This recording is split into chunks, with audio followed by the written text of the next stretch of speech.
உன்னத பாட்டின் புஸ்தகம் 2ஆம் அதிகாரம் 3வது வசனத்தை வாசியுங்கள்.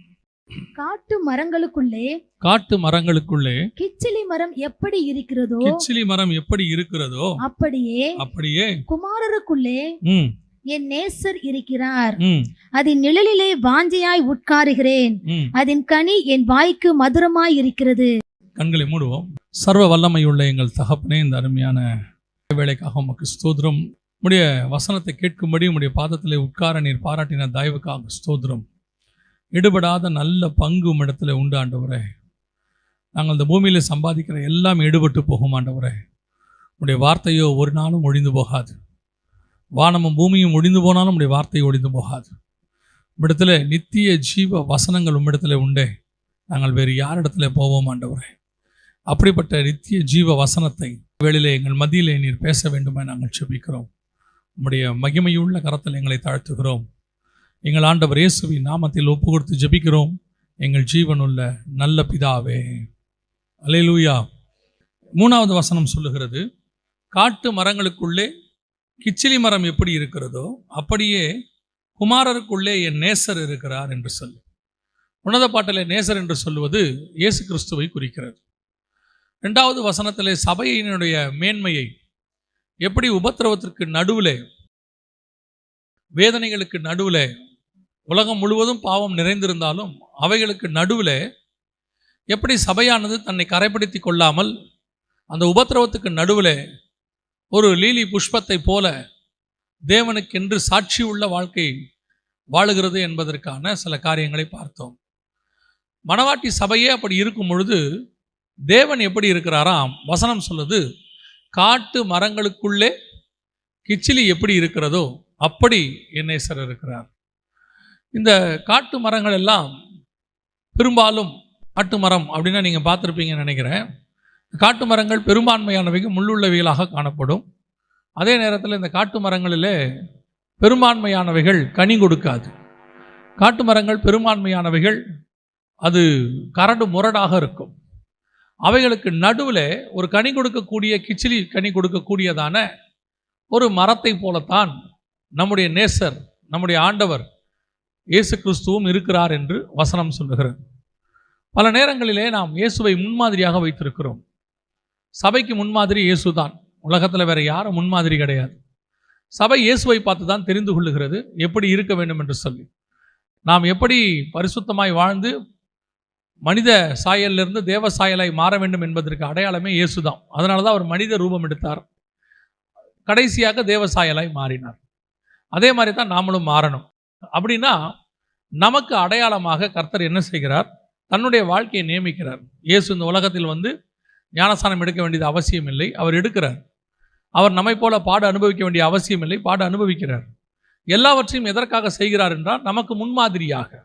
இயேசு கிறிஸ்துவை எந்த ஒரு பிரமாணமும் கட்டுப்படுத்தாது.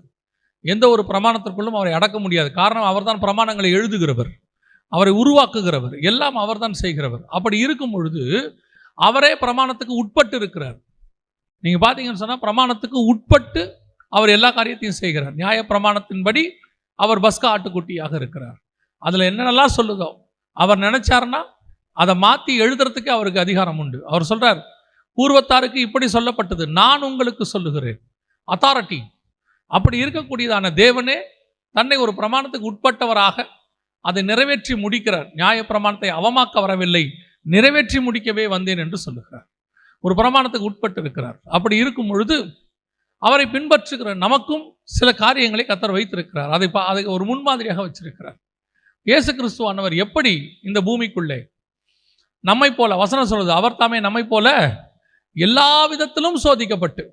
பல நேரத்தில் இயேசு கிறிஸ்து கடந்து வர பாதைகளை பார்க்கும் பொழுது அவர் கடவுளுங்க, அதனால் அவர் செஞ்சிட்டாரு அப்படின்னு ஒரு தாட் வரும். அவர் தேவன், அவர் வந்து அவரால் முடியும், நம்மளால் முடியுமா அப்படின்னு கேட்டிங்கன்னா, புதிய ஏற்பாட்டில் இயேசு செய்த எல்லாவற்றையும் நாம் செய்ய வேண்டும் என்று இயேசு விரும்புகிறார். அதை அவரே சொல்லுகிறார், என்னை விசுவாசிக்கிறவன் நான் செய்த கிரியைகளையும் செய்வான், அதை பார்க்கிலும் அதிகமாகவும் செய்வான் அப்படின்னு தான் அவர் சொல்கிறார். அப்படி இருக்கும் பொழுது இயேசு எப்படி இந்த காட்டு மரங்களுக்கு நடுவில் இருந்து தன்னை ஒரு கிச்சிலி மரம் என்பதை நிரூபிக்கிறார்.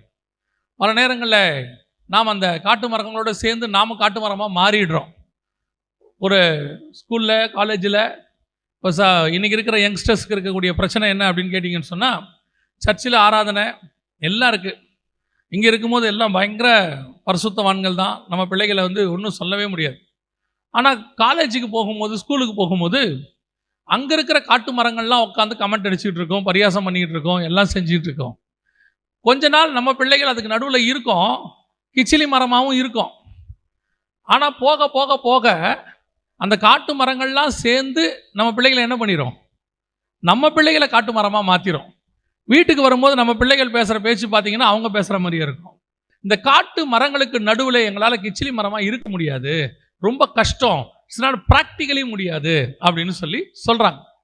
இது உண்மைதானா, அப்படி இருக்க முடியாதா அப்படின்னு சொல்லி பார்த்தீங்கன்னு சொன்னால், அதற்கு ஒரு வசனத்தை கர்த்தர் ஞாபகப்படுத்தினார்.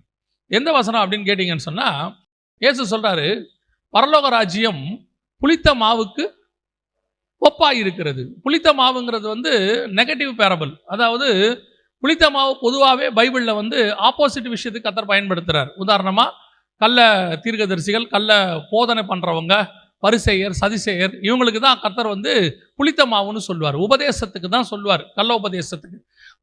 பரிசேயரை குறித்து, ஏரோதை குறித்து, புளித்த மாவை குறித்து எச்சரிக்கையாக இருங்கள் அப்படிம்பார். ஆனால் இந்த இடத்துல கர்த்தர் பரலோக ராஜ்யத்தை புளித்த மாவுக்கு சமானமாக சொல்லுகிறார். பரலோக ராஜ்யம் புளித்த மாவுக்கு சமானமாக இருக்கிறது. அப்படின்னா என்ன அர்த்தம்? புளித்த மாவு அப்படிங்கிறது எதை குறிக்குது? ஒருவேளை இங்கே இருக்கிற நமக்கு இந்த புளித்த மாவுக்கான கான்செப்ட் தெரியாமல் இருக்கலாம், இங்கே இருக்கிற நமக்கு. ஆனால் நமக்கு வேற ஒன்று தெரியும், அதுக்கு ஈக்குவலாக சொன்னால் புரிஞ்சுக்கிறதுக்கு சொல்கிறேன். முந்தையெல்லாம் பார்த்தீங்கன்னு சொன்னால், இந்த வீட்டில் நைட்டு படுக்க போகும்போது பாலில் கொஞ்சம் தயிர் ஊற்றிட்டு படுப்பாங்க, மிச்சம் இருக்கிற பாலில். இப்போ இருக்கிறதில்ல பால் மிச்சம். இப்போ என்ன பண்ணுவாங்கன்னா, மிச்சம் உள்ள பாலில் இந்த பக்கத்து வீட்லேயோ அவங்கலேருந்து உரம் ஊற்றுவாங்கம்பாங்க. நைட்டில் படுக்க போகும்போது உரம் ஊற்றுறதுக்கு தயிர் வாங்குறதுங்கிறது ஒரு வேலை. பக்கத்து வீட்டில் போய் வாங்கிட்டு வருவாங்க. அது கொஞ்சம் வயசானவங்களுக்குலாம் தெரியும்னு வச்சுக்கோங்களேன். அப்போ அந்த கொஞ்சம் தயிர் ஒரு சின்ன கப்பில் வாங்கி அப்படி ஊற்றுவாங்க. 1 லிட்டர் பால் 1/2 லிட்டர் பாலில் ஊற்றுவாங்க. ஊற்றிட்டா மறுநாள் காலையில் மொத்த பாலும் என்னவா மாறிடும்? தயிராக மாறிடும். அந்த தயிரில் இருக்கக்கூடிய புளித்த தன்மைக்கு ஒரு சுபாவம் உண்டு, எல்லா பாலையும் தயிராய் மாற்றுகிற சுபாவம். அதைத்தான் இயேசு சொல்றாரு. கொஞ்சம் புளிச்ச மாவு என்ன பண்ணிடும்? 3 படி பாவை என்னவா மாற்றிடும்? அப்படியே மொத்தத்தையும் புளிக்க பண்ணிடும்.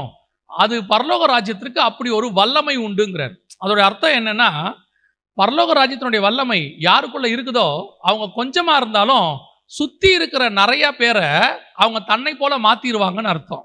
அது பரலோகத்தினுடைய வல்லமை. நீங்கள் உங்கள் காலேஜிலேயோ ஸ்கூல்லையோ ஆஃபீஸ்லையோ புளித்த மாவை போல நீங்கள் கொஞ்சமாக இருந்தாலும் உங்களை போலத்தான் உங்களை சுற்றி இருக்கிற அத்தனை பேரும் மாற வேண்டுமே ஒழிய நீங்கள் அவர்களை போல மாற முடியாது. மாறலைன்னா உங்ககிட்ட அந்த புளித்த தன்மை இல்லைன்னு அர்த்தம். அது ஒரு ஸ்பெஷாலிட்டி, ஈஸ்ட், அது உங்ககிட்ட இருக்கணும். இருந்துச்சுன்னா உங்களை மாதிரி அவங்க மாறிடுவாங்க. கொஞ்ச நாள் தான் நீங்கள் ஸ்ட்ரகிள் பண்ண வேண்டி இருக்கும். எப்படி இருக்கும்னா, கொஞ்ச நாள் ஒதுக்குவாங்க. ஒரு நாள் வரும், உங்கள் பக்கத்தில் ஒரு கூட்டமாக வரும். ஆனால் நீங்கள் கொஞ்சம் தனித்து இருக்க வேண்டி வரும். அவங்க கூட உட்காந்துக்கிட்டு எல்லா வேலையும் செஞ்சுட்டு நான் புளிச்ச மாவுனா ஒத்துக்காது. அவங்களோட உட்காந்து அரட்டை அடிக்கிறது, அவங்க கூட உட்காந்து அவங்க சினிமா பாட்டு பாடுவாங்க, நீங்கள் பாட மாட்டீங்க, கை மட்டும் தட்டுவீங்க. கேட்டால் சொல்லுவாங்க, நான் எங்கே பாடினேன், நான் தட்டுனேன். காட்டு மரங்களுக்கு நடுவே கிச்சிலி மரம் எப்படியோ அப்படியே குமாரருக்குள்ளே என் நேசர் இருக்கிறார். உங்களை கர்த்தர் வச்சிருக்கிற இடத்த நீங்க மாற்ற முடியும், அந்த இடம் உங்களை மாற்றாது. அப்படிதான் இயேசு சொல்றாரு. பரலோக ராஜ்யத்துக்கு அப்படி ஒரு வல்லமை உண்டு. உங்களுக்குள்ள இருக்கிற ஆவியானவருக்கு அப்படி ஒரு வல்லமை உண்டு. அவருக்கு தெரியும் 12 பேரால முழு உலகத்தையும் மாற்ற முடியும் என்று சொல்லி. ஒரு 120 பேரால உலகத்தை தலைகீழாய் மாற்ற முடியும் என்று அவருக்கு தெரியும். ஒரு பவுல் எழுதுகிற புக்கால முழு உலகத்துக்கும் அது ஒரு வேதமாக மாற்ற முடியும் என்று தேவனுக்கு தெரியும். அப்ப இயேசு கிறிஸ்துவுக்கிட்ட ஒரு தன்மை இருந்துச்சு. காட்டு மரங்களுக்குள்ளே அவர் கிச்சிலி மரமாக இருந்தார். இயேசு எந்தெந்த இடத்துல எல்லாம் தன்னை கிச்சிலி மரம் என்று நிரூபிச்சுக்கிட்டே வராருன்னு பாருங்க. எல்லாவற்றையும் பைபிள்ல இருந்து வரிசையா அவர் லைஃபே அப்படிதான். ஏன்னா அவர் பாவ உலகத்துக்குள்ள பரிசுத்தமா வாழ்ந்தார். 33 வருஷமே அவர் அப்படிதான் வாழ்ந்திருக்கிறாரு. எல்லாத்தையுமே எடுத்து நம்ம பேச முடியாது. 3 முக்கியமான தருணங்களிலே இயேசு அதை நிரூபிக்கிறார். எப்படி நிரூபிக்கிறார்?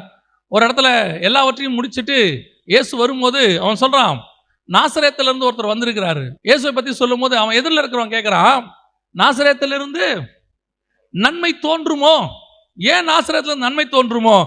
இருக்கிறதுலே ஒஸ்ட் பிளேஸ் நாசரேத் தாங்க. தி ஒஸ்ட் பிளேஸ் நாசரேத் தான். அந்த மாதிரி ஒரு மோசமான இடத்தை நீங்க பார்க்க முடியாது. ஆனால் அந்த நாசரேத்துக்குள்ளே எல்லா விதத்திலும் நம்மை போல சோதிக்கப்பட்டு நிரூபிக்கப்பட்டு ஒரு கிச்சிலி மரம் நடந்து வருகிறது அங்கிருந்து.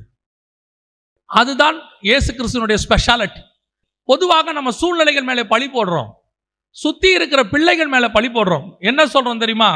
பல நேரத்தில் நம்ம சொல்லுவோம், என் பிள்ளை நல்ல பிள்ளை தாங்க, இந்த கூட சேர்ற ஃப்ரெண்ட்ஸ் தான் சரியில்லை. இந்த உலகத்தில் எல்லா பக்கமும் கெட்டவங்க இருக்கிறாங்க.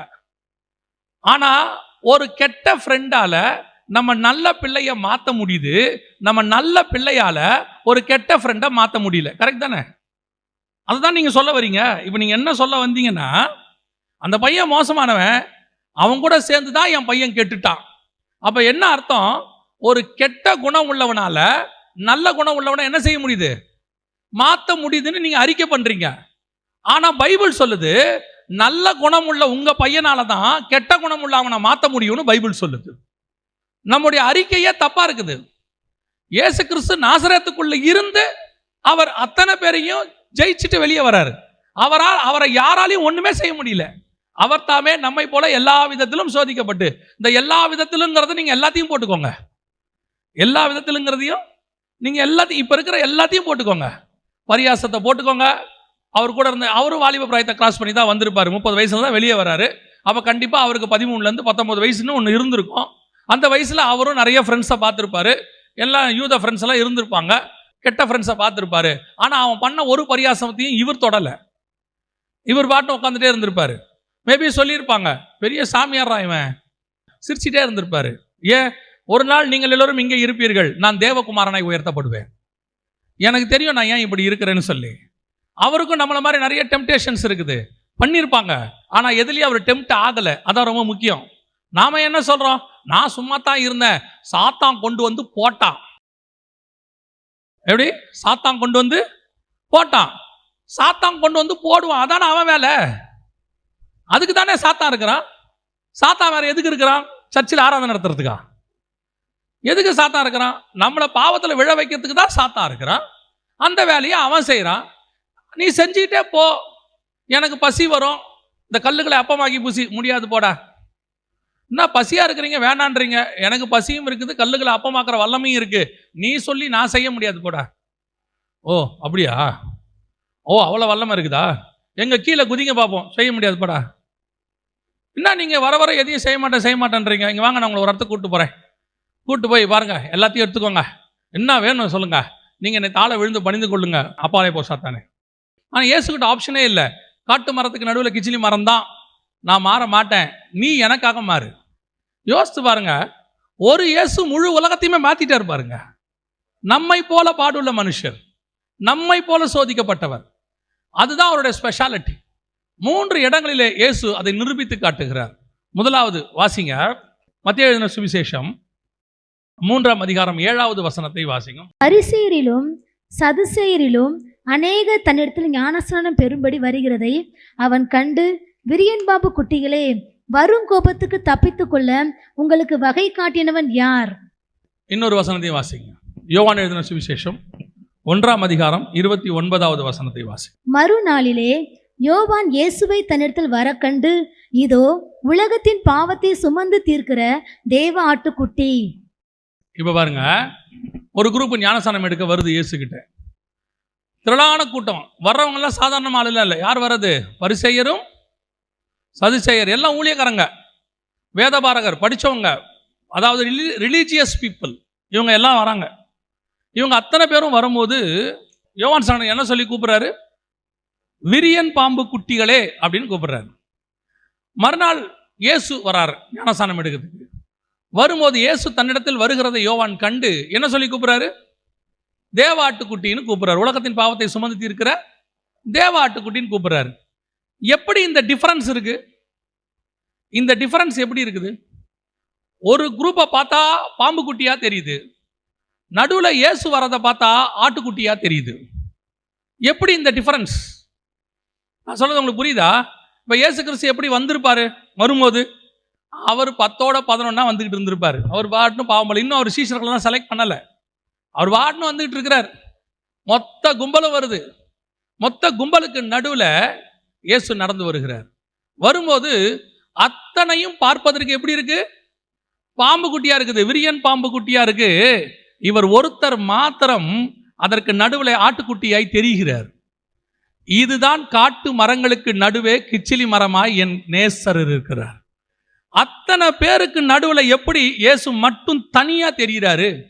அவர் என்ன ஸ்பெஷல் அட்டென்ஷன் கொடுத்தாரா? இல்ல ஸ்பெஷல் காஸ்டியூம் போட்டிருக்காரா? ஸ்பெஷல் மேக்கப் போட்டிருக்கிறாரா? நத்திங், எதுவுமே கிடையாது.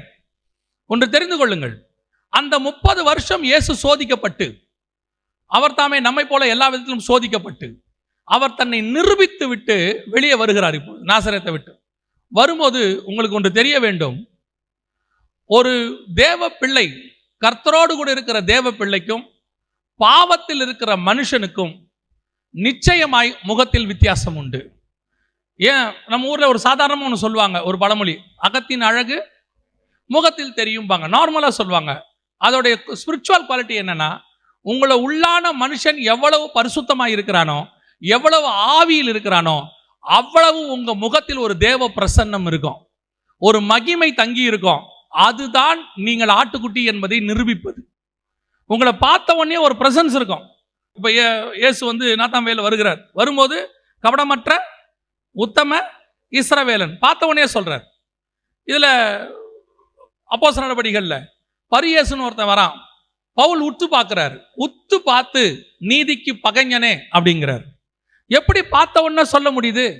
கூட இருக்கிற அதிபதிக்கு தெரியல, கூட அந்த பரியேசுவை கூட வச்சிருக்கிற அதிபதிக்கு தெரியல. ஆனா யாருக்கு தெரியுது? பவுலுக்கு தெரியுது. எப்படி தெரியும்? அந்த முகத்தில் உனக்குள்ள என்ன இருக்கிறதோ அது உன் முகத்தில் தெரியும். ஒருவேளை கூட இருக்கிறவங்களுக்கு தெரியாது, ஆனால் ஆவிகளை பகுத்தறிகிற ஊழியக்காரர்களுக்கு கண்டிப்பாக தெரியும். உங்க முகத்தில் பிரசன்னம், ஒரு தேவ பிரசன்னம்.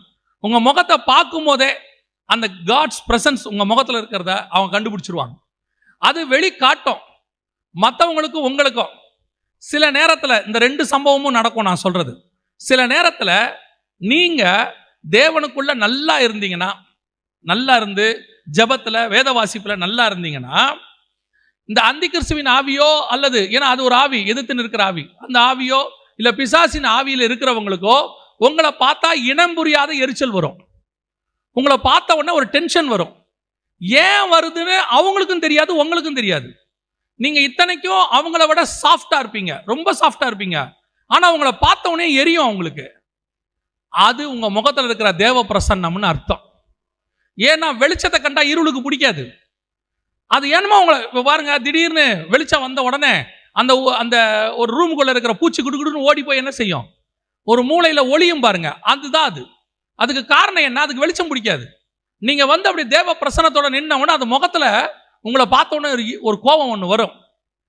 சில நேரத்தில் நான் சொல்றது உண்மை, நீங்க ஏற்றுக்கொண்டாலும் ஏற்றுக்கொள்ளாவிட்டாலும், சில நேரத்தில் நம்ம பிள்ளைகள் இருக்குல்ல, ஆவிக்குரிய பிள்ளைகள், நம்ம நல்ல வசனத்தில் வளர்த்துருப்போம், நல்லா பாட்டு பாடும், நல்லா கர்த்தருக்குள்ள இருக்கும். இந்த பிள்ளைங்க ஸ்கூலுக்கு போகும்.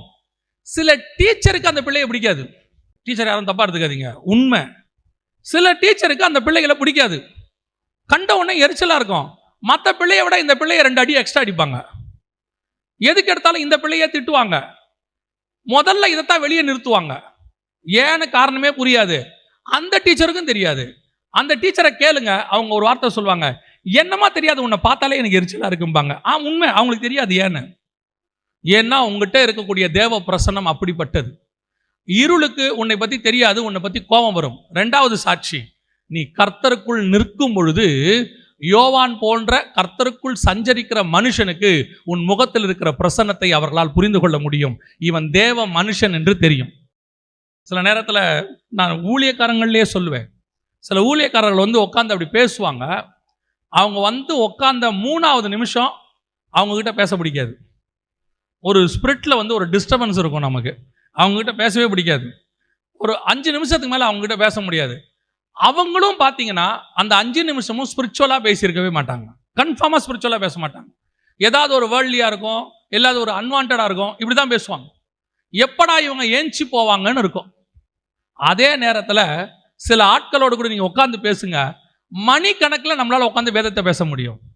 மணிக்கணக்கில் வசனம் பேச முடியும். அவங்க போனாங்கன்னா நமக்கு வருத்தமாக இருக்கும். இன்னும் கொஞ்சம் நேரம் பேசியிருக்கலாமே, இன்னும் கொஞ்சம் நேரம் இவங்க இருந்திருக்கலாமே, இன்னும் கொஞ்சம் நேரம் செய்தி கொடுத்துருக்கலாமே, இன்னும் கொஞ்சம் நேரம் இவங்க ஆராதனை நடத்தியிருக்கலாமே. காரணம் என்ன? அவருக்குள்ள இருக்கிறதான அந்த தேவ பிரசன்னம். மற்ற காட்டு மரங்களுக்கு நடுவே இது வித்தியாசமாக தெரியும். மற்ற எல்லாரை விட இது டிஃப்ரெண்ட்டாக தெரியும். எத்தனை பேர் பாட்டு பாடட்டும், சாராள் நவரஜோமா பாட்டுக்கு இருக்கிற டிஃப்ரெண்ட்டே தனி தான். அது அப்படியே தனியாக தெரியும். அந்த பாட்டு யார் பாடினாலும் பிரசன்னமாக இருக்கும். அதான் ப்ளஸ் பாயிண்ட். நீங்கள் சாராள் நவரஜோமா பாட்டை தனியாக உட்காந்து கேட்டு பாருங்க. மற்ற அத்தனை பேர் குரல்ல இருக்கிற பிரசன்ஸை விட அவங்க குரல்ல இருக்கிற தெய்வீகத்தினுடைய அந்த மகிமை, ஆவிக்குரிய பிரசன்ஸ் வேற யார் குரலையும் இருக்காது. அதுதான் காட்டு மரங்களுக்கு நடுவே கிச்சிலி மரம். அதே மாதிரிதான் ஊழியக்காரங்களுக்குள்ள நல்ல செய்தி கொடுக்குறவங்களா இருக்கட்டும், ஆராதனை நடத்துறவங்களா இருக்கட்டும், மற்றவர்களை பார்க்கிலும் அவர்கள் தனித்து தெரிவார்கள். காரணம், அவர்கள் காட்டு மரங்களுக்கு நடுவே கிச்சிலி மரம். இயேசு கிறிஸ்து அப்படி நடந்து வரும்போது இவங்க எல்லாமே தேவ பிள்ளை தான். இப்போ அத்தனை பேருமே ஞானஸ்நானம் எடுக்க தான் வரான். யாருமே இங்க பாவி கிடையாது. அதான் ரொம்ப முக்கியம். அத்தனை பேருமே பாவத்தை அறிக்கையிட்டு ஞானஸ்நானம் எடுக்க வரவன் தான். அப்படி வர்றவனுக்குள்ள அத்தனை பேரும் பாம்பு குட்டியா தெரிகிறான், ஒரே ஒருத்தர் மட்டும் ஆட்டுக்குட்டியா தெரிகிறார். இந்த இந்த இந்த ஒரு கண்டுபிடிக்கிற தன்மை அல்லது இந்த பிரசன்ஸ், இதுதான் நமக்கு ரொம்ப முக்கியமானது. இது நமக்குள்ளே காணப்பட வேண்டும். உலகத்தார் உங்க மேல எரிச்சலா இருக்கிறாங்கன்னு கவலைப்படாதீங்க. காலேஜ்லயோ, ஸ்கூல்லையோ, ஆபீஸ்லயோ, உங்க மேலதிகாரியோ, உங்களை அறியாத, தேவனை அறியாத ஒரு மனுஷன் உங்க மேல பார்த்தவன எரிச்சல் அடைகிறாருன்னா நீங்க சந்தோஷப்படுங்க. அப்போஸ்தலர் நடவடிக்கைகள்ல ஒரு அழகான வசனம் இருக்குது. ரீசெண்டாக வாசிக்கும் போது ரொம்ப ஆச்சரியப்பட்டேன். நம்மெல்லாம் எதுக்கு சந்தோஷப்படுவோம், அவங்க எதுக்கு சந்தோஷப்படுறாங்கன்னு சொல்லி அந்த வசனத்தை பார்க்கும் பொழுது அப்போஸ்தலர் நடவடிக்கைகள் 5:41 வாசிங்க. அவருடைய நாமத்திற்காக தாங்கள் அவமானம் அடைவதற்கு பாத்திரராக எண்ணப்பட்டபடியால் சந்தோஷமாய் ஆலோசனை சங்கத்தை விட்டு புறப்பட்டு போய், நாம அவருடைய நாமத்தினால நாம என்ன நினைக்கிறோம்? அவருடைய நாமத்தினால நாம புகழ் அடையணும்னு நினைக்கிறோம். அவருடைய நாமத்தினால நாம மற்றவங்களால மதிக்கப்படணும்னு நினைக்கிறோம். அவர் நாமத்தில் போகிறோம், நம்மளை அவங்க மதிச்சாங்கன்னா சந்தோஷமாக வருவோம். இயேசுவின் நாமத்தில் போனேன், என்ன மரியாதை, என்ன சாப்பாடு அப்படின்னா ஒரு மரியாதை, அது ஒரு சந்தோஷம். ஆனால் இங்கே வசனம் சொல்லுது, அவருடைய நாமத்திற்காக அவர்கள் அவமானப்பட பாத்திரராய் என்னபடினாலே. பரலோகம் எங்களை அவமானப்படுறதுக்குன்னு செலக்ட் பண்ணியிருக்குது. பயங்கர சந்தோஷம்ன்றான். இப்படி ஒரு சந்தோஷத்தை நீங்கள் பார்த்துருக்கிறீங்களா? பரலோகம் என்னை எதுக்கு செலக்ட் பண்ணியிருக்குது? அவமானப்படுறதுக்கு செலக்ட் பண்ணியிருக்குது. அதுக்கு நான் பாத்திரவன் ஆயிட்டேனே, ஓ சோத்திரம், பிரைஸ் தி லார்ட். அப்படின்னா அவன் அவமானப்படுறதே எப்படி எடுத்துக்கிறான்? ஆண்டவருக்காக சந்தோஷமா எடுத்துக்கிறான். இதுதான் காட்டு மரங்களுக்கு நடுவே கிச்சிலி மரம். நீங்கள் இருக்கிற இடத்துல உங்களை அவமானப்படுத்துகிறார்களா? பரலோகம் உங்களை பாத்திரமாய் எண்ணி இருக்கிறது. எல்லாரும் அவமானப்படுறதுக்கு பரலோகம் அனுமதி கொடுக்கறது இல்லை. எல்லாரும் பவுலை போல அடிபடுவதற்கு பரலோகம் அனுமதி கொடுக்கறதில்லை. எல்லாரும் யோபுவை போல சோதிக்கப்படுவதற்கு பரலோகம் அனுமதி கொடுப்பதில்லை. எல்லாரையும் நெருப்புல தூக்கி போடுவதற்கு பரலோகம் அனுமதி கொடுப்பதில்லை. பரலோகத்தில் அதுக்கு முன்னாடி தீர்மானம் பண்றாங்க. உத்தமனும் சன்மார்க்கனும் நீதிமான் ஒருவனும் இல்லை. யார்? யோபு. அப்ப அவனை செலக்ட் பண்ணு. பரலோகம் உட்காந்து செலக்ட் பண்ணுது. எனக்காக பாடுபட பவுலை செலக்ட் பண்ணு. சும்மா அவமானப்பட முடியாது. பரலோகம் செலக்ட் பண்ணணும், அப்பாயின்மெண்ட் ஆர்டர் கொடுக்கணும். நீ உன்னுடைய ஸ்கூல்ல, காலேஜில், ஆபீஸ்ல எல்லாருக்கும் முன்பாக கிறிஸ்துவின் நிமித்தம் அவமானப்படுகிறாயா? சில நேரத்தில் நம்ம பிள்ளைகள் இந்த நகையை கழட்டியிருக்கோம். சர்ச்சு, ஸ்கூலுக்கு போகும், காலேஜுக்கு போகும், எல்லா பிள்ளையும் போட்டிருக்கோம். போடும்போது நம்ம பிள்ளை நகை போடாததை சில நேரத்தில் அப்படி குத்தி காட்டுவாங்க. இல்லை சில நேரத்தில் கொஞ்சம் கௌரவ குறைச்சல நினைப்பாங்க. அப்போ நம்ம பிள்ளைகள் நினைக்கும், நான் நகை போடாததுனால தானே இப்படி நினைக்கிறாங்க அப்படின்னு சொல்லி. அப்போ இந்த வீட்டில் அது நினைக்கும், எனக்கும் நகை போட்டால் நல்லா இருக்குமோ அப்படின்னு. நான் நகை போடணும் போட வேணாம் அந்த கான்செப்டுக்கே போல. ஆனால் நீ போடாததுனால அவமானப்படுத்தப்படுகிறாய் இல்ல, பரலோகம் உன்னை செலக்ட் பண்ணியிருக்குதுன்னு அர்த்தம். அதுக்கு பரலோகம் உன்னை செலக்ட் பண்ணினா அப்படி வச்சிருக்குது. நீ பாத்திரமாய் எண்ணப்பட்டபடியால். சில நேரத்தில் நல்ல ஆவிக்குரிய தன்மை இருக்கும், படிப்பு வராது. எல்லா பிள்ளையும் நல்லா படிக்கும், நான் பிலீவர்லாம். இவன் பைபிள் நல்லா படிப்பான், பாட்டை மொத்தமாக பாடுவான், ஆனால் ஃபார்முலா வராது. முழு பாட்டையும் மொத்தமாக பாடுவான், ஃபார்முலா வராது. 119 சங்கீதத்தை கூட முழுசா சொல்லிடுவான், 5 லைன் அவனால் எழுத முடியாது எக்ஸாம்ல. ஏன் என்னால் முடியல? அவன் சொல்லுவான், என்ன பெரிய ஜபான்னு போற, 35 மார்க்கு மேலே வாங்க மாட்டேற, இன்னும் அவங்க இயேசுநாதர் மார்க் கொடுக்கலையாம்பான். அவமானமா இருக்கும். இதை பார்த்தோம் நம்ம என்ன நினைக்கணும் தெரியுமா? ஐயோ மார்க் வாங்க முடியலையே, பேசாம நம்ம ரொம்ப காலேஜ் விட்டு நின்றுடலாமா? இல்லை. அவனுக்கு ஆண்டவர் மனப்பாடம் பண்றதுக்கு வேற ஒன்று கொடுத்துருக்காரு. கர்த்தர் எனக்கு மனப்பாடம் பண்றதுக்கு வேற ஒன்று கொடுத்துருக்கிறாரு. அவன் மனப்பாடம் பண்ணி நாளைக்கு ஒரு கம்பெனியில பெரிய லெவல்ல போய் சம்பாதிப்பான். நான் மனப்பாடம் பண்ணி நாளைக்கு ஒரு பெரிய கூட்டத்துக்கு ஆசீர்வாதமாக நின்று பேச வேண்டிய காலம் ஒன்று வரும். அதை இன்னைக்கே டிசைட் பண்ண முடியாதுல்ல. காட்டு மரங்களுக்கு நடுவே கிச்சிலி மரம் அவமானப்படுவதற்கு என்று கர்த்தர் செலக்ட் பண்ணியிருக்கிறார். ஆனால் உங்களுடைய அந்த தெய்வீக பிரசன்னத்தை பரலோகம் அங்கீகரிக்கும். ரெண்டாவது, இயேசு எங்க இருக்கிறார், எதுக்கு எப்படி இருக்கிறார்னு மட்டும் பாருங்க. வாசிங்க, மத்தேயு எழுதின சுவிசேஷம் 27ஆம் அதிகாரம் 38வது வசனம் வாசி. அப்பொழுது அவருடைய வலது பக்கத்தில் ஒருவனும் அவருடைய இடது பக்கத்தில் ஒருவனுமாக 2 கள்ளர் அவரோட கூட சிலுவைகளில் அறையப்பட்டார்கள். நல்லா கவனிங்க.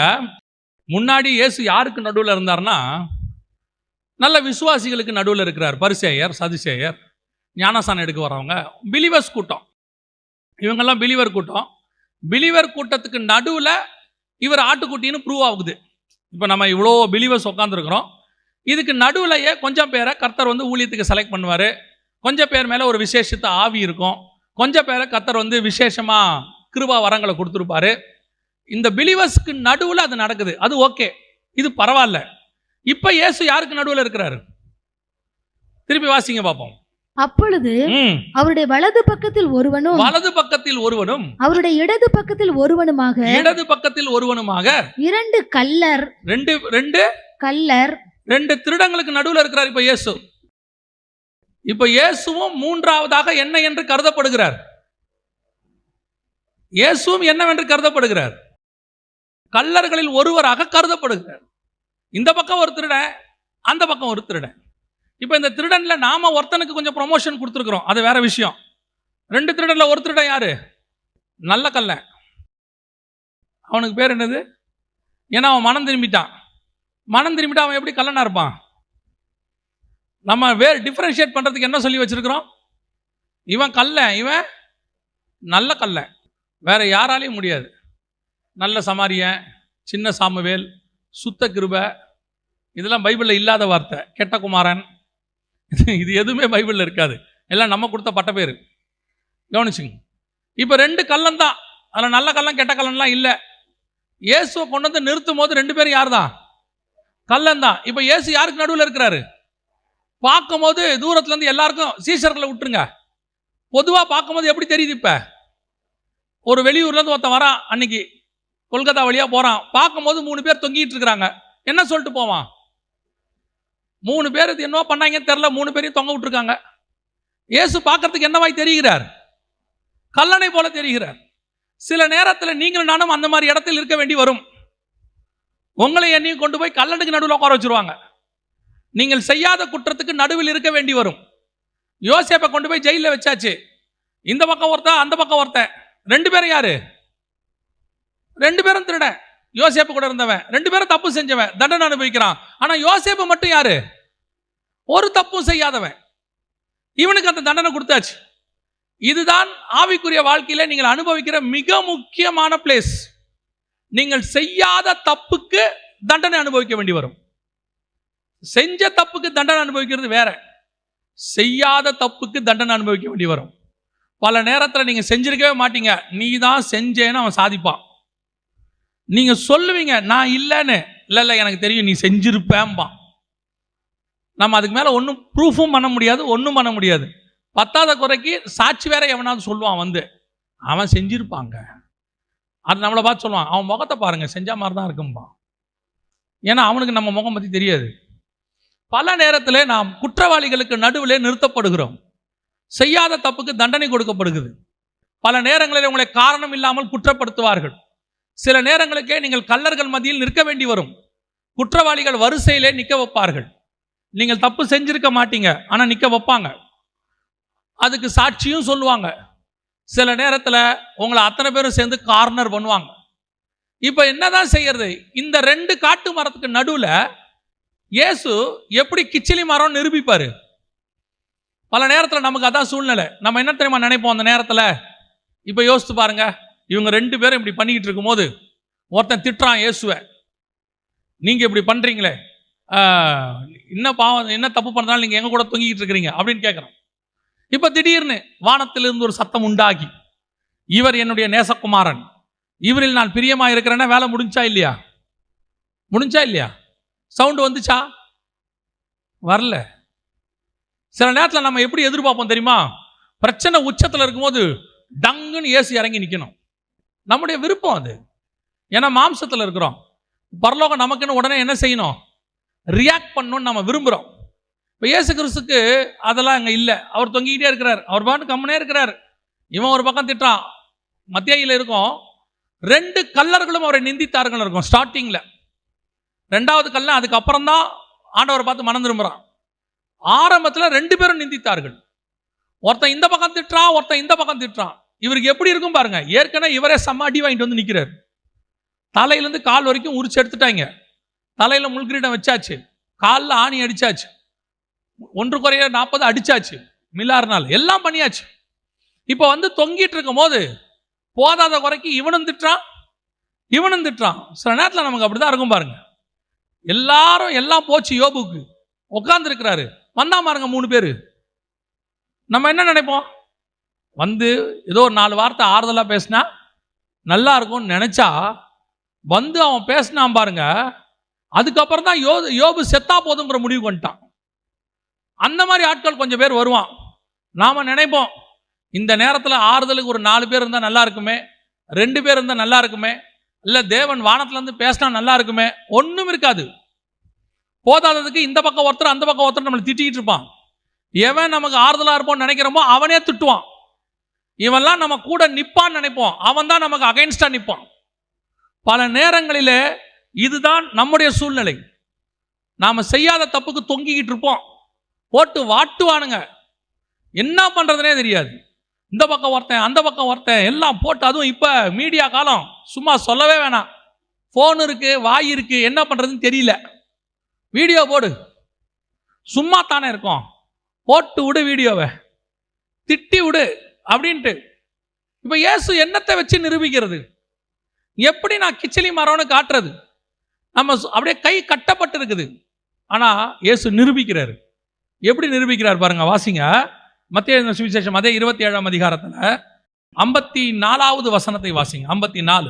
100க்கு அதிபதியும் அவனோட கூட இயேசுவை காவல் காத்திருந்தவர்களும் பூமி அதிர்ச்சியையும் சம்பவித்த காரியங்களையும் கண்டு மிகவும் பயந்து மெய்யாகவே இவர் தேவனுடைய குமாரன் என்றார்கள்.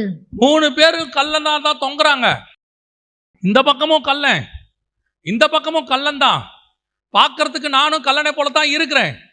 ஆனால் எனக்காக ஒரு சம்பவம் நடக்கும், எனக்காக பரலோகம் ஒரு காரியத்தை செய்யும். அந்த காரியத்தின் மூலமாக ஒரு நாள் நான் நிரூபிக்கப்படுவேன், நான் தேவனுடைய குமாரன் என்று சொல்லி. அதை நிரூபிக்க வேண்டிய அவசியம் என்னதில்லை. மனசுல ஒண்ணு வச்சுக்கோங்க, நீங்க கர்த்தருக்குள்ள ஒழுங்கா இருந்தீங்கன்னா எவன் உங்களை பத்தி எதை சொன்னாலும் கவலைப்படாதிருங்கள். காரணம், பொய் சொல்றவனுக்கு ஒரு நாள் தான் வேலை. ஆனா உண்மையை சொல்ற ஆண்டவர் ஒரு நாள் இறங்கி உனக்காக கிரியை செய்யாமல் போகவே மாட்டார். உனக்காகவும் எனக்காகவும் யுத்தம் பண்ணுகிற ஒரு நிச்சயம் உண்டு. என்ன, இவங்க பேசும்போது அவர் பார்த்துக்கிட்டு இருப்பாரு. பூமியின் ராஜாக்கள் ஏகமாய் கூடி ஆலோசனை செய்வார்கள். கர்த்தர் அவர்களை பார்த்துட்டே இருப்பாரு. பேசுங்கடா, என்ன பேசுவீங்க பேசுங்க. சீமேயி தாவீதை பேசும்போது கர்த்தர் பார்த்துக்கிட்டே இருக்கிறார். பேசு சீமேயி, நீ பேசு.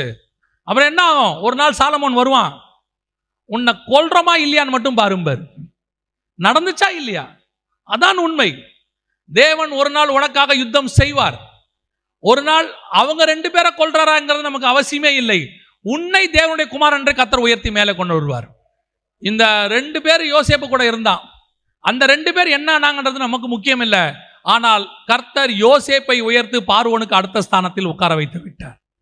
எல்லாரும் குற்றம் சாட்டி தானியேல கொண்டு போய் சிங்கக்கபில போட்டாச்சு. அன்னைக்கு நைட்டு எல்லாரும் கொண்டாடி இருப்பான், தானியேல் முடிஞ்சாண்டா, வேலை முடிஞ்சிச்சு. இன்னைக்கும் அப்படிதான். சில ஊழியக்காரங்களை பத்தி அப்படி வீடியோ போட்ட உடனே எல்லாருக்கும் சந்தோஷம். ஒரு ஊழியக்காரர் சொன்னார், ஒருத்தர் வீடியோவை பார்த்துட்டு, இதோட இவர் ஊழியம் முடிஞ்சிங்க அப்படின்னாரு. நான் நினைச்சேன், அந்த ஊழியக்காரர் முடிஞ்சாருன்னா கூட நியாயம், ஊழியம் முடிஞ்சிச்சுன்னா நியாயம் இல்லை. ஏன் தெரியுமா? ஊழியத்தை கொடுத்தது கர்த்தர்.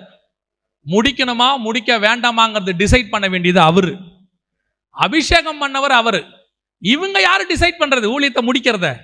அபிஷேகத்துக்கு ஒரு வல்லமை இருக்குது. அதாவது கர்த்தர் உங்களை சாதாரணமா ஊழியத்துக்கு கூப்பிடுவாரு. நமக்கு அந்த ஸ்பிரிச்சுவல் பவர் தெரியாது. எப்படி தெரியுமா? ரீசெண்டா ஆண்டவர் வசந்த படிக்கும்போது சொல்லி கொடுத்தார். தாவீது 1 ராஜாக்கள் 1ஆம் அதிகாரத்தில் இருக்குது. தாவீது சாலமோனை ராஜாவாக சொல்றாரு, வேற ஒன்றும் சொல்லல. நாத்தானை கூப்பிட்டு சொல்றாரு, நீங்கள் சாலமோனை ராஜாவாக அபிஷேகம் பண்ணுங்கன்ற சொல்றாரு. இவங்க போய் கழுது மேல உட்கார வச்சு சாலமோனை கூட்டிட்டு வர்றாங்க. வேற ஒன்றும் செய்யல.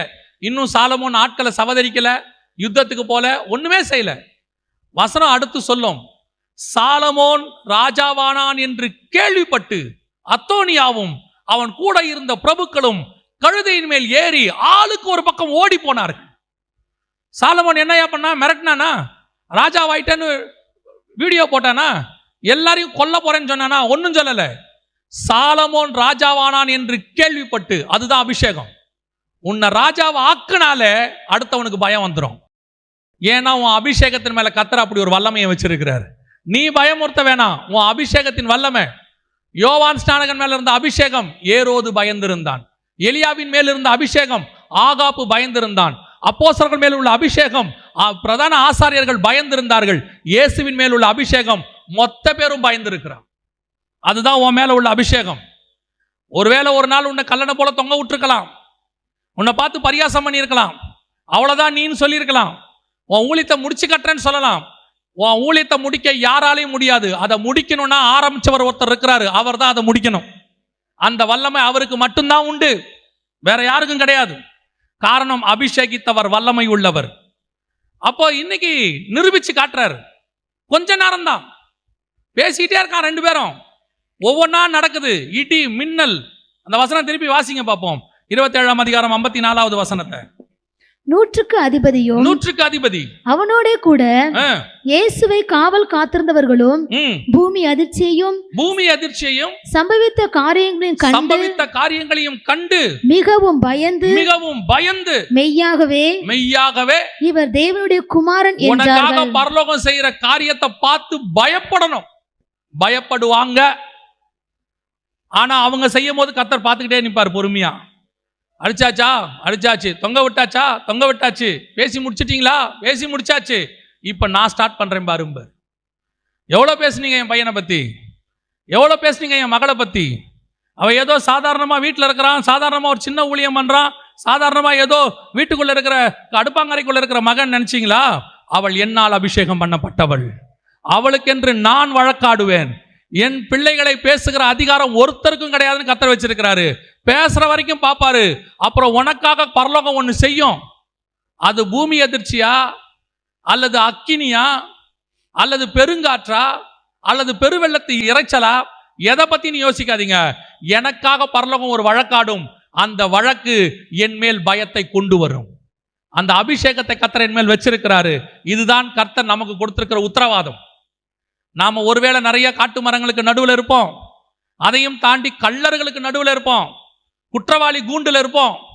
நம்மளை பேசுறதுக்கு வாய்ப்பு இருக்காது. ஏன்னா எதுவுமே பேச முடியாத சிச்சுவேஷன். சில நேரத்தில் கர்த்தர் சொல்வாரு, நீ பேசாத நான் பேசுறேன் பாரு, நீ ஒன்றும் பண்ணாத, இறையாதே அமைதலா இருப்பாரு, புலம்பாத அமைதியா இரு, நான் பார்த்துக்கிறேன் பாரு. நாம மட்டும் அமைதியா இருந்துட்டா போதும். பேசுறதுக்கெல்லாம் கவுண்டர் கொடுக்காதீங்க. உங்களை பத்தி யார் அதை பேசுறாங்க இதை பேசுறாங்க திருப்பி சரிக்கு சமமா பேசாதீங்க. நீங்க பேசிட்டீங்கன்னா கர்த்தர் உங்களுக்காக பேச மாட்டார். ஏன்னா நீங்களே பேசி முடிச்சிட்டீங்க. நீங்க அமைதியா இருங்க. நான் ஒரே ஒரு காரியத்தை தான் என் ஊழியத்தில் கத்துக்கொண்டேன். என்ன தெரியுமா? நாம சும்மா இருந்தா பரலோகம் நமக்காக கிரியை செய்யும். நாமளே கிரியை செய்யணும் முடிவு பண்ணா பரலோகம் ஓரமா நின்று பார்க்கும். நீ என்ன பண்ணணுமோ பண்ணணும்னு சொல்லிடும். அமைதியா இருந்து தோத்து போனவங்க யாருமே கிடையாது. பரலோகம் நமக்காக வழக்காடும், இறங்கி வேலை செய்யும். ஐயோ அவங்க அநியாயமா பேசுறாங்க, பேசட்டும். என்ன ஒழிச்சு கட்டுறேன்னு சொல்றாங்க, சொல்லட்டும். வேலையை விட்டு தூக்குறேங்கிறாங்க, சொல்லட்டும். வேலையை விட்டு தூக்கிட்டாங்க, தூக்கட்டும்.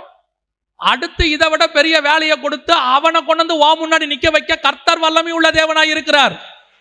தேவன் நினைச்சார். இப்ப பாருங்க, போர்த்திபார் தூக்கி உள்ள போட்டாச்சு. போர்த்திபார்னா ஜெயிலர், தூக்கி உள்ள போட்டார். எங்க வீட்லயா இப்படி பண்ண? இந்தா உள்ள போ. எவன் உன்னை வெளியே எடுக்கிறான்னு பாக்குறேன். ஓ அப்படியா? என்னை மீறி உன்னை ஒருத்தர் வெளியே எடுக்க முடியுமா? ஓ அப்படியா? போட்டாச்சா? வேலை முடிஞ்சா போர்த்திபார் வீட்டில் போய் தூங்கிட்டீங்களா? இப்போ நாளைக்கு காலையில் நீங்கள் யோசேப்பை பார்க்க வாங்க. நான் ஏன் வரணும்? நீ வாடா. எதுக்கு வரணும்? அரிசி வேணும்னா வா. யோசேப்பு எங்க இருக்கிறாரு? பார்வோனுக்கு பக்கத்தில் உட்காந்துருக்காரு. போர்த்திபார் போய் பார்க்குறாரு. இவன் எப்படி அங்கே போனா? உனக்கு ஜெயிலில் வைக்கிறதுக்கு 4 நாள் ஆகும். நான் மேலே உட்காரத்துக்கு ஒரு நாள் நைட்டு போதும். கொண்டு போய் மேலே உட்கார வச்சிருவேன். நான் ஆடு மேய்க்கிறவனை, புள்ளி மேய்க்கிறவனை ராஜாவா உட்கார வைக்க தேவனால் முடியும். ராஜாவாய் உட்கார்ந்திருக்கிறவனை புள்ளி மேய்ய வைக்கவும் என்னால் முடியும். நான் சர்வ வல்லமை உள்ள தேவன் என்று கர்த்தர் சொல்லுகிறார். அந்த தேவன் இன்னும் உன்னோடு இருக்கிறார். உனக்கு எதுக்கு கவலை? அவன் என்ன செய்யறான்? பேசத்தானே செய்யறான். அவ்வளவுதானே செய்யறான். அவனால அவ்வளவுதான் முடியும். புரியுதா? சில நேரத்தில் இந்த பேசுறான்ல, நிறைய பேர் செய்ய மாட்டான். ஏன்னா அவனால செய்ய முடியாது, அதனால தான் பேசுறான். நான் செஞ்சிருவேன் பார்த்துக்கேம்பான். சரி நீ செய் பார்ப்போன்னா செய்ய மாட்டான். சிலர் நம்ம பார்த்துக்கிட்டே இருக்கணும், பேசக்கூடாது. என்ன நீ பேச மாட்டேன்னா? நீ பேசுவ, நான் செய்வேன். ஒரு இடத்துல ஒரு பாஸ்டரை அந்த ஏரியாவில் இருக்கிறவங்க ரொம்ப டார்ச்சர் பண்ணிட்டாங்க. சர்ச்சை நடத்த விடாமல் ரொம்ப டார்ச்சர்.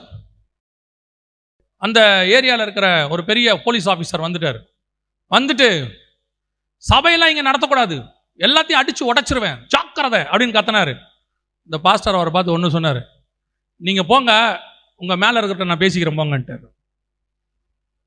இந்த ஆள் யோசிச்சுக்கிட்டே போகிறான், யார் அந்த மேலே இருக்கிறாள்? ஒருவேளை இவருக்கு ஐஜியை தெரியுமோ, டிஐஜியை தெரியுமோ?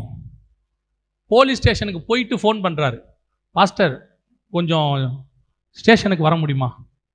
பாஸ்டர் சொல்கிறார், வர முடியாது, நான் மேலதிகாரிகிட்ட பேசிகிட்டு இருக்கிறேன். இவர் ஜோம் பண்ணிட்டு இருக்காரு. நான் மேலே இருக்கிறவர்கிட்ட பேசிக்கிட்டு இருக்கிறேன். ஜீப்பு அடுத்த 10 நிமிஷம் வருது. வரார், பாஸ்டர் அவங்கெல்லாம் சொன்னாங்கன்னு தான் நான் கொஞ்சம் ப்ரெஷர் கொடுத்தேன். எனக்கு உண்மையிலே உங்களை ரொம்ப பிடிக்கும் பாஸ்டர். நீங்கள் எல்லாருக்காகவும் ஜோம் பண்ணுறீங்க, நீங்கள் பண்ணுங்க பாஸ்டர், நான் பார்த்துக்கிறேன். நீங்கள் மேலதிகாரிலாம் ஒன்றும் பேச வேணாம் பாஸ்டர். இவர் சொன்ன மேலதிகாரி அவரு. இவருக்கு யாரையுமே தெரியாது. நமக்கு மேல் அதிகாரி ஒருத்தர் உட்கார்ந்து இருக்கிறார். நம்மளை எந்த கல்லருக்கு நடுவில் நிறுத்தினாலும் தேவகுமாரனாய் உயர்த்துவதற்கு அவர் வல்லமை உள்ளவராய் இருக்கிறார். அல்லேலூயா. காட்டு மரங்களுக்கு நடுவே இயேசு எப்படி இருக்கிறாரோ அப்படியே நம்மையும் கர்த்தர் பாதுகாக்க வல்லமை உள்ளவராய் இருக்கிறார். ஜெபம் பண்ணலாமா? நாம எல்லாரும் எழுந்திருப்போமா தேவ சமூகத்தில்? ஒருவேளை சில நேரத்தில் இங்கே இருக்கிறவர்கள் நீங்கள் இருக்கலாம், ஒருவேளை அந்த சூழ்நிலைக்குள்ளே நீங்கள் போயிருக்கலாம். உங்களை காட்டு மரங்களுக்கு நடுவே, ஒரு கல்லர்களுக்கு நடுவே கல்லனை போல, குற்றவாளியை போல உங்களை குற்றப்படுத்தி, நீங்கள் செய்யாத தப்புக்கு உங்களை வேதனைப்படுத்தி, ஒருவேளை நீங்கள் யாருக்கிட்டையும் சொல்லாமல் தனிமையில் கூட போய் நின்று அதுக்காக அழுதுட்டு இருந்திருக்கலாம். நான் இந்த வார்த்தையை பேசவே இல்லையே, நான் சொல்லாத வார்த்தையை நான் சொன்னேன்னு சொல்கிறாங்களே, நான் செய்யவே இல்லையே இந்த காரியத்தை, என் மேலே வீணா பழி சுமத்துறாங்களே, கடைசியில் என்னை திருடன்ற வார்த்தையை சொல்லிட்டாங்களே. ஒருவேளை உன் இருதயம் உடைஞ்சு போயிருக்கலாம், அதனால உனக்கு சில நஷ்டங்கள் கூட வந்திருக்கலாம். இன்னைக்கு தேவன் சொல்ற வார்த்தை, உனக்கு நடக்க போகிற காரியங்களை பார்த்து உன்னை சிலுவையில் அறைந்தவர்கள் பயப்படுகிற காலம் ஒன்று வரும். கர்த்தர் உனக்கு செய்ய போற காரியங்களை பார்த்து அவர்கள் பயப்படுகிற காலம் ஒன்று வரும். அவர்கள் கண்களுக்கு முன்பாக நீ தேவனுடைய பிள்ளை என்பதை கர்த்தர் உயர்த்தி காட்டுவார். நீ சொல்ல மாட்ட, அவங்க சொல்லுவாங்க, மெய்யாகவே தேவன் உன்னோடு கூட இருக்கிறார், நீ ஆராதிக்கிற தேவன் உண்மை உள்ளவர் என்று சொல்வார்கள். நீ போய் கேட்கவே வேணாம், அவங்களே வந்து சொல்லுவாங்க, உங்க தேவன் மெய்யான தேவன்ங்க, நீ அவருடைய பிள்ளைன்னு சொல்லுவாங்க. அந்த அளவுக்கு கர்த்தர் உன்னை உயர்த்த வல்லமை உள்ளவராய் இருக்கிறார். பல நேரத்தில் நீ பேசாமல் இருந்தது நல்லது, பல நேரத்தில் நீ அமைதியாக இருந்தது நல்லது. நான் அமைதியாக இருக்கிறதுனால என்னை இன்னும் மோசமாக பேசுகிறாங்க. வாய் உள்ள பிள்ளை பொழைச்சிக்கிச்சு, நிறைய பேர் பேசுனதுனால அவங்களெல்லாம் திட்ட மாட்டாங்க. நான் அமைதியாக போக போக என்னை ரொம்ப திட்டிகிட்டே இருக்கிறாங்க நீ நினைக்காத. நீ அமைதியாக இருக்க இருக்க பரலோகம் உனக்காக பேச போகுதுன்னு அர்த்தம். கர்த்தர் உனக்காக வழக்காட போறாருன்னு அர்த்தம். நமக்கு வழக்காடுகிறவரும் அவரே, நியாயாதிபதியும் அவரே, அவரே அட்வொகேட், அவரே ஜட்ஜ். நமக்கு அட்வொகேட்டும் ஜட்ஜும் ஒருத்தர் தான். இங்க அட்வொகேட் வேற, ஜட்ஜ் வேற உலகத்துல. ஆனா நம்ம கோர்ட்ல அட்வொகேட்டும் ஜட்ஜும் ஒருத்தர் தான். வழக்காடுகிறவர் உனக்காக நியாயம் செய்கிறவராக இருக்கிறார். கள்ளர்கள் மத்தியிலிருந்து நீ உயர்த்தப்பட்டு இவர் மெய்யாகவே தேவனுடைய குமாரன் என்று சொல்லுகிற அளவுக்கு கர்த்தர் உயர்த்த வல்லமை உள்ளவராய் இருக்கிறார். நம்ம ஜெபிக்க போகிறோம். ஒருவேளை நீங்க அப்படிப்பட்ட பாடுகள் நிலைமையில இருந்தீங்கன்னா, கண்ணீர்ல இருந்தீங்கன்னா, உபத்திரவத்துக்கு நடுவுல தொங்கிக்கிட்டு இருந்தீங்கன்னா, இன்னைக்கு கர்த்தர் உங்களை விடுதலையாக்கி உங்களுக்கு செய்ய போகிற காரியத்தினால நீங்கள் மெய்யாகவே தேவனுடைய குமாரன் என்று நிரூபிக்க போகிறார். அப்படி ஜெபிக்க விரும்புகிறவங்க உங்க கரங்களை ஆண்டவருக்கு நேராக உயர்த்தி ஒப்பு கொடுத்து நன்றி செலுத்துங்க. கர்த்தாவே, நீர் செய்ததுக்காக ஸ்தோத்திரம் சொல்லுங்க, உயர்த்தினதுக்காக நன்றின்னு சொல்லுங்க, எங்களை ஆண்டவரே என் வாழ்க்கையை மாற்றி அமைச்சதுக்காக நன்றின்னு சொல்லுங்க, என் கண்ணீரை தொடச்சதுக்காக நன்றின்னு சொல்லுங்க, எனக்கு ஏளனமா பேசினவங்க வாயில கர்த்தர் என்னை உயர்த்த வச்சதுக்காக நன்றின்னு சொல்லுங்க, நான் இழந்ததை பார்க்கிலும் 2 மடங்கு திருப்பி கொடுத்ததுக்காக நன்றின்னு சொல்லுங்க, நான் மண்ணிலிருந்து மீண்டும் தூக்கி எடுக்கப்பட்டதுக்காக நன்றின்னு சொல்லுங்க. நான் எங்கே விழுந்தேனோ அங்கேயே உயர்த்தப்படுவீர்கள், எங்கே தள்ளினார்களோ கர்த்தர் அங்கேயே உன்னை உயர்த்துவார், எந்த இடத்தில் நீங்கள் தாழ்த்தப்பட்டீர்களோ அந்த இடத்திலேயே நீங்கள் உயர்த்தப்படுவீர்கள். இது கர்த்தர் உங்களுக்கு கொடுக்கிற வாக்குத்தத்தம். காரணம், உங்களுக்காக வழக்காடுகிறவர் சர்வ வல்லமை உள்ள தேவன், உங்களுக்காக பேசுகிறவர், உங்கள் பட்சத்தில் நிற்கிறவர் சர்வ வல்லமை உள்ள தேவன். நீர் அப்படி செய்ய போற தயவுக்காய் ஸ்தோத்திரம். எங்கள் சர்வ வல்லமை உள்ள தகப்பனே, இந்த அருமையான நேரத்திற்காய் உமக்கு ஸ்தோத்திரம். ஆண்டவரே, காட்டு மரங்களுக்கு நடுவிலே நாங்கள் கிச்சிலி மரமாய் நின்று கொண்டிருக்கிறோம்ப்பா. அநேக முள்ளுகள் எங்களை சுற்றிலும் இருக்கிறது. நீரோ அதை எப்படி தாண்டி வந்தீரோ அப்படியே நாங்களும் தாண்டி வர எங்களை கிருபை பாராட்டுங்க. நீங்கள் அடிக்கப்படும் போது அடிக்கப்படுகிற ஆட்டுக்குட்டியை போல நீர் பேசாது இருந்தீர், மௌனமாயிருந்தீர். நாங்களும் அப்படியே இருக்கிறோம் ஆண்டவரே.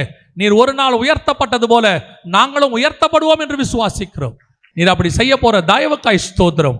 எங்கள் ஆண்டவர் இயேசுவின் நாமத்தில் ஒப்பு கொடுத்து ஜெபிக்கிறோம், எங்கள் ஜீவனுள்ள நல்ல பிதாவே.